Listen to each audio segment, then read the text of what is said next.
अगर आपको मरने का मौका दिया जाए तो आप किस तरह से मरना पसंद करेंगे? हाथ में एक चाय का ग्लास हो, दूसरे हाथ में बेंसन रेजिस की सिगरेट हो, मेरे बच्चे मेरे चारों तरफ हो और मैं शूटिंग करता रहूं और वो कहे एक्शन और मैं गिर जाऊं, उसके बाद नहीं उठूं। That's the best way I want to die. ये बात कही थी भारत के सिनेमा जगत के सबसे शानदार खलनायक की भूमिका करने वाले महान अभिनेता अमजद खान ने। वो अभिनेता जिसके लिए चाय पीना मौत को दावत देने जैसा था, लेकिन वे प्रतिदिन मौत को दावत देते रहे और एक दिन मौत ने उन्हें गले लगा लिया। अमजद खान बड़े ही मुंहफट तेवर वाले इंसान थे, पर उनका मन बड़ा कोमल था। उन्हें फिल्म जगत के लोगों से चिढ़ थी। मीडिया और मैगजीन के लेखकों की तुलना वे कुत्तों से करते थे। आज के इस वीडियो में हम न सिर्फ अमजद खान की जीवनी पर प्रकाश डालेंगे, बल्कि उनके पूरे परिवार के बारे में जानेंगे। अमजद खान हमेशा से मोटे बिल्कुल नहीं थे। जिम ना जाने का गम उन्हें हमेशा था। एक जमाने में बॉडी बिल्डिंग पर ध्यान देने वाले इस कलाकार ने जीवन में उतार चढ़ाव से ज्यादा अपघात देखे थे। वो किस्सा था 15 अक्टूबर 1976 के दिन का। अमिताभ बच्चन की superhit film the great gambler में अमजद खान को सक्सेना की भूमिका मिली हुई थी।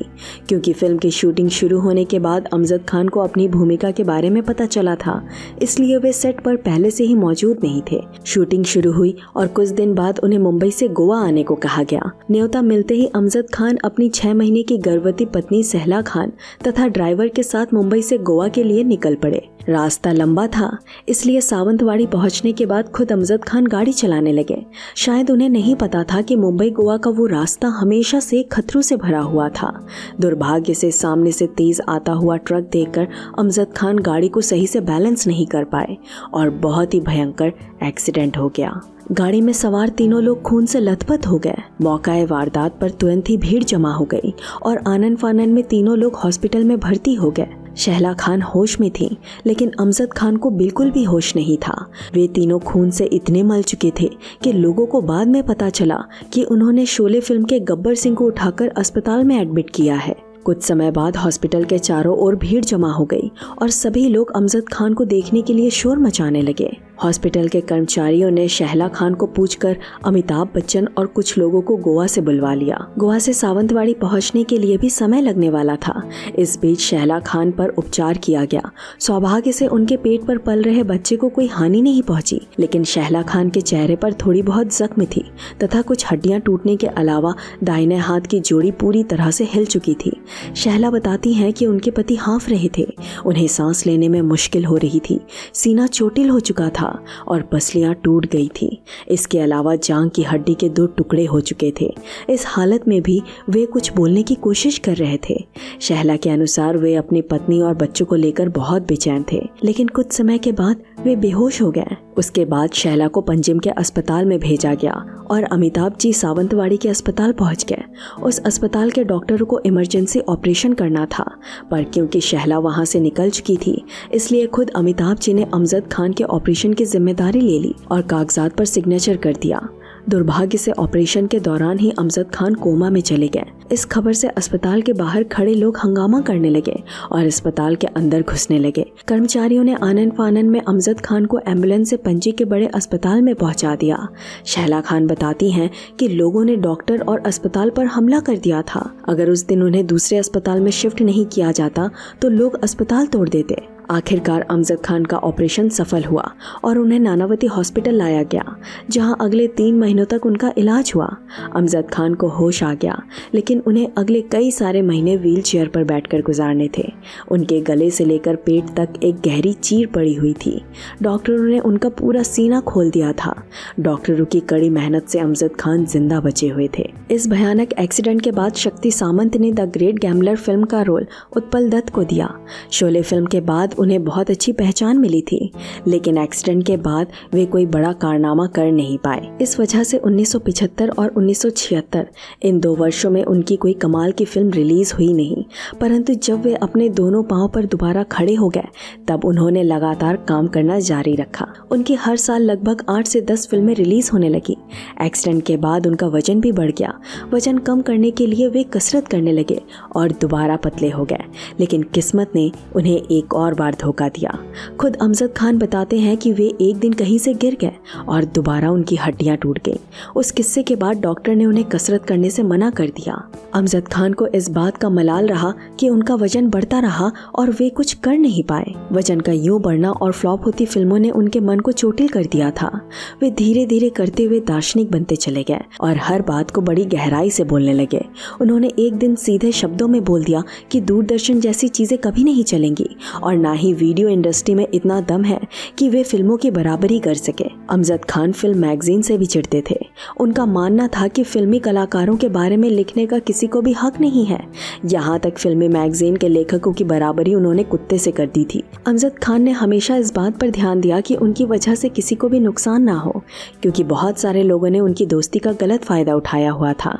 अली पीटर जॉन के अनुसार उन्होंने कई सारे दोस्तों को डायरेक्टर और एक्टर बनाया हुआ था और 2 दर्जियों को शॉप बनाने के लिए पैसे भी दिए थे। अमजद खान हमेशा गरीबों की मदद करते थे। फिल्मों में काम करने वाले छोटे छोटे कलाकारों को भी अच्छी पेमेंट मिले, इसलिए उन्होंने कई सारे कार्यक्रम आयोजित किए थे। इस वजह से बहुत सारे लोगों ने उन्हें पॉलिटिशियन बनने को कहा, लेकिन अमजद खान अक्सर कहा करते थे कि कलाकार सिर्फ अपने स्वार्थ के लिए पॉलिटिशियन बनता है। वे सिर्फ सुनील दत्त को असली समाज सेवी राजनेता समझते थे। आपको बता दूं, अमजद खान बहुत ज़्यादा पढ़े लिखे इंसान रह चुके थे। उन्होंने मुंबई यूनिवर्सिटी से फिलॉसफी विषय में मास्टर किया हुआ था। उसके बाद उन्होंने थिएटर की दुनिया में कदम रखा।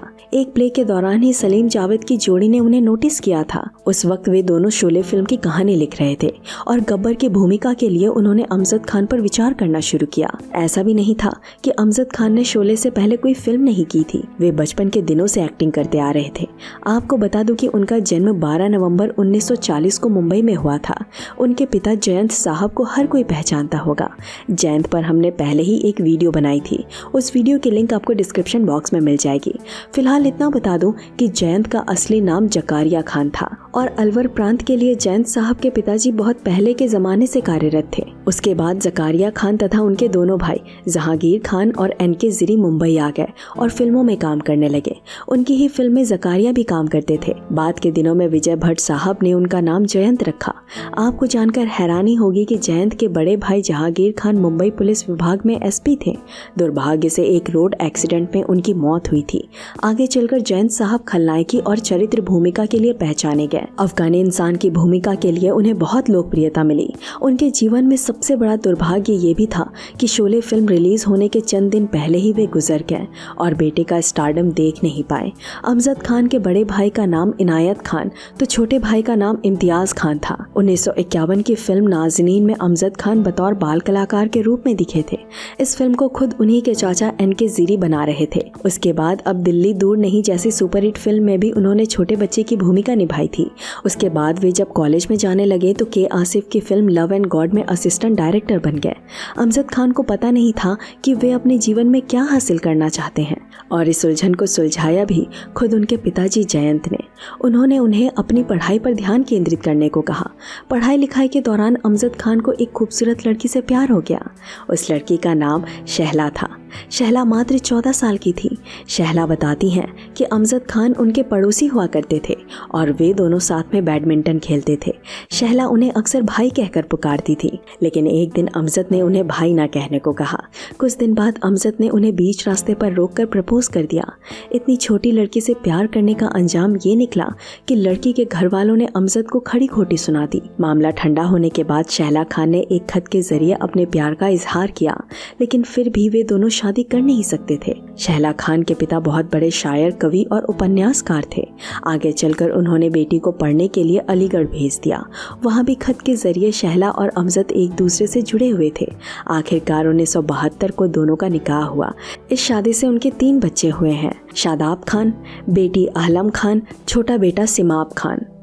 शादाब खान फिल्म जगत के जाने माने कलाकार रहे हैं, तो वहीं बेटी अहलाम खान इन दिनों इंस्टाग्राम के जरिए लोकप्रिय हैं। सबसे छोटा बेटा सिमाब खान अपने पिता का नाम का इस्तेमाल नहीं करना चाहता था, इसलिए क्रिकेटर बन गया। आलम खान की बीवी का नाम शिखा खान है, तो वहीं शादाब खान की शादी रुमाना अचवा से हुई है। क्योंकि कलाकार के रूप में उन्हें ज़्यादा कामयाबी नहीं मिली, इसलिए शादाब लेखक के रूप में पहचान बना रहे हैं। आपको बता दूं कि शादाब ने 2 उपन्यास भी लिखे हैं। अमजद खान की मछली बेटी अहलाम खान के पति का नाम जफर कराची वाला है। अमजद खान के नाम के साथ गब्बर सिंह कभी हटा नहीं। एक्सीडेंट के बाद वो दोबारा अभिनय करने लगे तो फिल्मकारों ने उन्हें हर किरदार में अपना कर देख लिया। सबसे गजब की बात तो ये थी कि हर किरदार को उन्होंने अलग अलग शैली से निभाया। खासकर हास्य किरदार को भी उन्होंने यादगार बना दिया। कुछ फिल्मों में उन्होंने सपोर्टिंग किरदार निभाए। हमें तो उनकी याराना फिल्म बहुत पसंद है। आपको कौन सी फिल्म पसंद है ये कमेंट बॉक्स में ज़रूर बताइएगा। याराना फिल्म की तरह असली जीवन में भी अमित जी उनके जिगरी यार थे। जैसे कि हमने पहले बताया, अमजद खान बड़े दिलदार किस्म के इंसान थे। उन्होंने बहुत सारे फिल्मकारों को पैसे भी दे रखे थे। उन्होंने देखा कि उनके पैसे लगाकर बाकी फिल्मकार अच्छी कमाई कर रहे हैं, इसलिए अमजद खान ने भी फिल्म बनाने का फैसला लिया। 80 के दौर में उन्होंने 4 फिल्में बनाई, अधूरा आदमी, चोर पुलिस, अमीर आदमी गरीब आदमी और अभी तो मैं जवान हूँ। दुर्भाग्य से इन 4 फिल्मों में से 3 फिल्में बुरी तरह फ्लॉप हुई। अधूरा आदमी को लोगों ने बहुत पसंद किया, लेकिन इस बात से अमजद खान संतुष्ट नहीं थे। वे हमेशा कहते थे कि लोगों को कौन सी फिल्म पसंद आएगी ये कोई बता नहीं सकता। आखिर में इतना कहना चाहूंगी कि अमजद खान पीने के शौकीन थे। उन्हें चाय पीने की आदत लग चुकी थी। डॉक्टरों ने उन्हें खूब रोका, पर चाय के लिए उन्होंने किसी की भी नहीं सुनी और आखिरकार इसी चाय ने उनकी जान ले ली। मात्र 51वें उम्र में ही उन्हें दिल का दौरा पड़ा और 12 नवंबर 1991 में उन्होंने आखिरी सांस ली। अमजद खान साहब भारत फिल्म जगत के अनमोल हीरा थे। वे कुछ मात्र कलाकारों में से हैं जिनका पिता स्टार कलाकार होते हुए भी उन्होंने स्वतंत्र रहकर अपना नाम रोशन किया। वीडियो के अंत में इतना कहना चाहूँगी कि अमजद खान ने शोले के बाद सलीम जावेद ने लिखी हुई किसी भी फिल्म में काम नहीं किया, क्योंकि अमजद खान बहुत ही ज़्यादा इमोशनल भी थे। जब उन्हें पता चला कि जिन्होंने उन्हें शोले फिल्म दिलाई वे ही लोग उन्हें फिल्म से निकालना भी चाहते थे। ये बात उन्हें शोले की रिलीज होने के बाद पता चली और इस बात से वे नाराज़ हो गए। दरअसल शोले की शूटिंग के वक्त अमजद खान बहुत बेचैन थे। उनके पिता जयंत का इलाज चल रहा था। कैंसर जैसी बीमारी से वे ग्रस्त थे। दूसरी तरफ अमजद की पत्नी अपनी पहली संतान को जन्म दे रही थी। साथ ही पहली बार वे बड़े बड़े सितारों के साथ स्क्रीन शेयर कर रहे थे। ऐसे में उनसे बहुत सारी गलतियां होती थी, तो बाकी लोग सलीम जावेद को बुलाकर उनकी शिकायत कर देते थे। एक दिन सलीम जावेद ने तंग आकर फिल्मकार से कहा कि अमजद खान आपको पसंद नहीं है तो उन्हें फिल्म से निकाल दो, आप हमको क्यों कोस रहे हो।